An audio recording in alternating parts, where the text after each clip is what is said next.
dunia ini tuh memang menurut kalian itu sulit ya? Sulit nggak nih? Ada yang bilang katanya, wah gak bisa ini, gak bisa. Terus ada yang bilang, kok kayak gini ya? Siapa tuh yang bilang kayak gitu? Ada nggak nih di antara teman-teman yang bilang, yang sering bilang kayak gitu? Oh ada, tulis di komentar. Ya, dunia itu memang sering sekali tidak sesuai dengan apa yang kita inginkan. Karena dunia ini juga bukan untuk kalian saja, tapi ada untuk orang lain, untuk seluruh makhluk yang Allah ciptakan. Allah kan pernah berfirman di dalam Al-Quran bahwasannya, wa idza qala rabbuka lil malaikati inni ja'ilun fil ardi khalifah.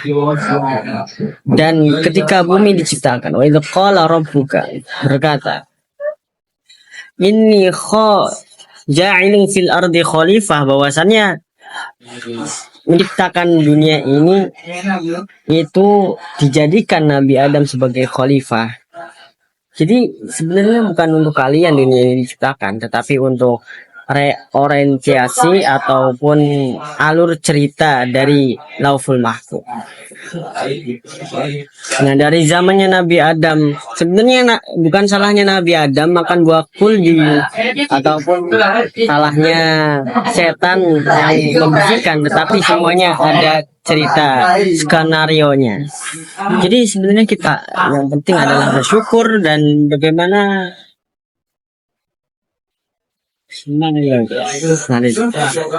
ya bersyukur dan kita berusaha hatta ya innallaha la yughayyiru ma biqaumin hatta yughayyiru ma bi anfusihim. Sesungguhnya tidak berubahlah suatu kaum kecuali kaum itu mau merubahnya. Jadi bagaimana kita ingin merubah diri kita dengan konsep-konsep yang kita sudah punya, yaitu yang pertama adalah belajar. Belajar buat apa sih belajar? Memang orang-orang banyak yang bilang, buat apa belajar? Sebenarnya belajar itu agar menambah pengetahuan dalam sains teknologi ataupun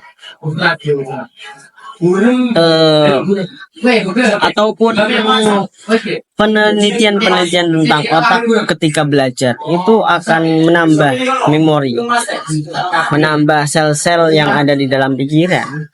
Jadi nggak hanya satu cabang tetapi bisa bercabang-cabang. Dan Allah juga berfirman bahwasanya matsalul ladzina yunfiquna amwalan fi sabilillahi kamatsali habbah. Sedekah itu seperti kamatsali habbah, seperti biji-biji. Biji itu akan menjadi yang tadinya satu ditanam lalu akan menjadi akar-akar yang bercabang-cabang.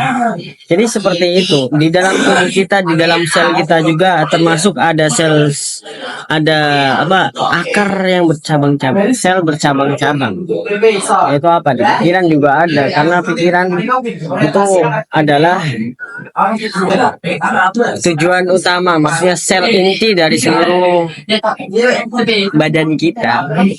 Nah, makanya ada di dalam Islam itu hukum raja. Hukum rajam itu ya seluruh tubuh sampai sini ya, sampai leher itu dipendem. Dipendem itu kalau bahasa Jawa bukan mendem ya sakau mabuk enggak gitu, tapi dipendem apa ya ditutupi lah dengan tanah gitu sampai kepalanya saja yang ada.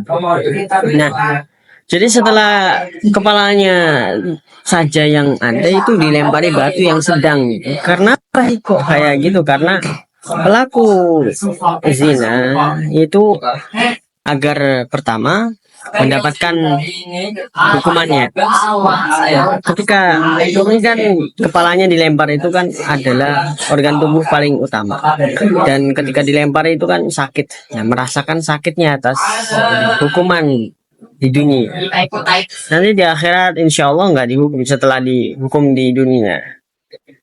Tapi kalau misalnya tidak dihukum di dunia, maka di akhirat akan lebih pedih lagi gitu. Otomatis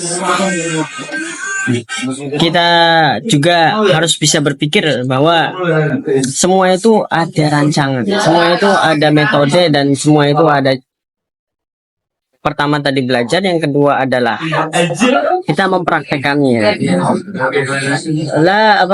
Al ilmu bila amalin kasyajaratin bila samarin la samarin.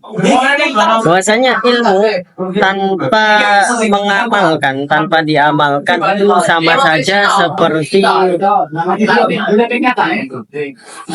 ilmu tanpa diamalkan itu seperti pohon yang mana di situ tidak berbuah. Jadi ada pohonnya kembang namun tidak bermanfaat untuk yang lainnya. Ya gimana mau dimanfaatkan, buahnya aja nggak ada. Yang kita bisa manfaatkan kan buahnya. Kalau pohonnya bisa memang buat rumah, buat apa, tetapi yang lebih aktual, yang lebih bermanfaat adalah buahnya bisa dibuat untuk tubuh kita, bisa untuk energi kita dan up normalnya gitu. Maka yang kedua adalah diamalkan. Udah cari ilmu, udah diamalkan. Dan juga orang yang berilmu tanpa mengamalkan itu nanti akan disiksa oleh Allah Subhanahu wa taala. Ya kalau orang Islam itu mengamalkan segala ilmunya, bagaimana berpikir kritis, bagaimana caranya menjawab persoalan-persoalan tersebut, ya dengan pikiran itu. Kalau hanya bermalas-malasan, kebanyakan orang Islam bermalas-malasan bukan karena agamanya, tapi karena orangnya itu gak mau meyakini segala sesuatu itu sudah ada jalannya. Memang sudah ada jalannya, namun kita wajib berikhtiar. Itu. Jadi ya. Oke, yang kedua itu tadi mengamalkan.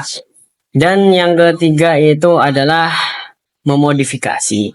Kita sudah mengamalkan, kita sudah bekerja, sudah melakukan hal-hal yang sudah kita pikirkan. Namun kok kayak masih kurang. Nah, ini kita juga perlu modifikasi.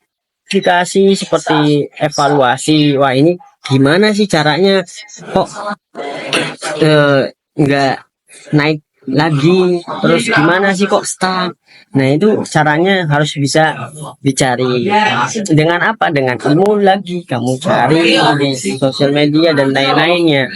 Jadi itu tadi yang poin 3 itu yaitu belajar, mengamalkan, dan evaluasi atau modifikasi.